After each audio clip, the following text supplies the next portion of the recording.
नमस्कार. माझ्या creative canvas bye Suresh या यूट्यूब चॅनलवर आपल्या सर्वांचे सहर्ष स्वागत. आज आपण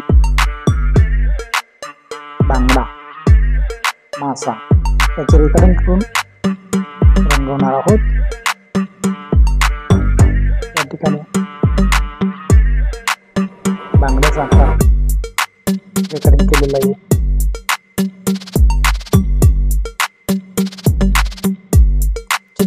रंगवण्यासाठी मी या ठिकाणी ब्रशच्या कलर पेन्सिल वापरत आहे.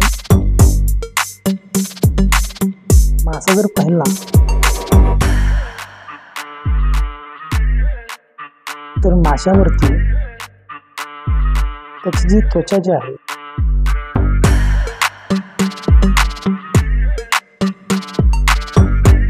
चकचकीत असते, त्यामुळे त्याच्यावरती बरेचसे रिफ्लेक्शन्स आपल्याला पाहायला मिळतात.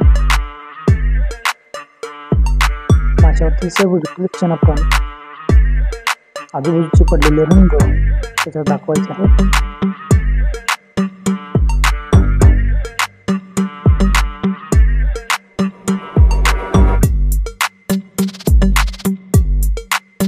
चित्र रंगवत असताना आपण त्याच्यामध्ये संपूर्ण डिटेल्स दाखवायचे आहेत.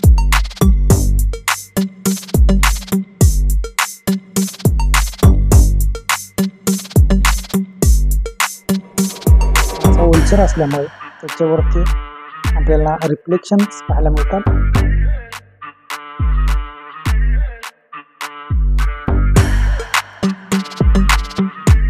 अगदी हलक्यापणा आपण सगळे रंग त्या ठिकाणी देणार आहोत.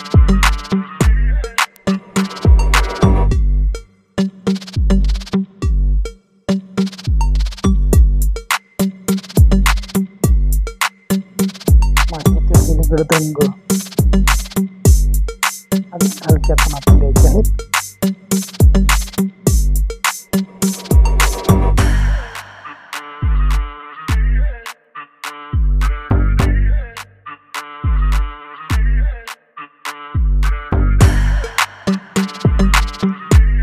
चित्र रंगवत असताना अगदी हलक्यापणा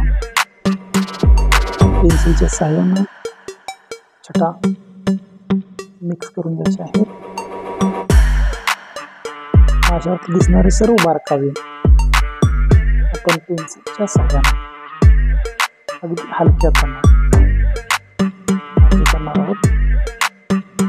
बांगड्यावरती दिसणारे वेगवेगळ्या रंगाचे इफेक्ट निरीक्षण करून आपण रंगवणार आहोत.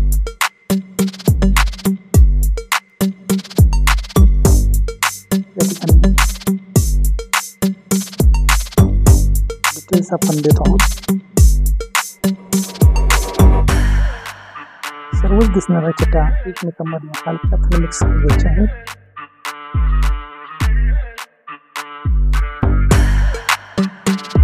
या ठिकाणी आपण शॅडो बांगड्याची पडलेली सावली देत आहोत.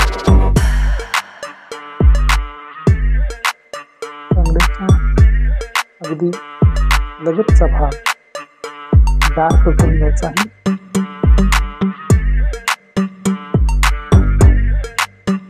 डार्क छटा आपण दाखवणार आहोत.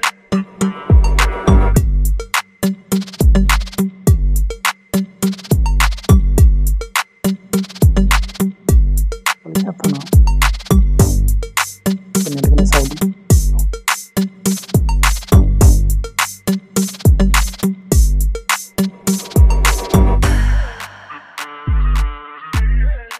व्हिडिओ आवडल्यास सबस्क्राईब करा,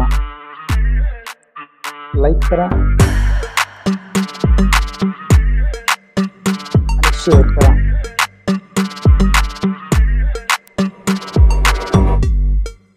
संपूर्ण बांगड्याचं चित्र रंगवून झाल्यानंतर आपण या ठिकाणी इरेजरचा वापर करून आपण बांगड्यावरचे जे इफेक्ट आहेत ते दाखवणार आहोत. पडलेली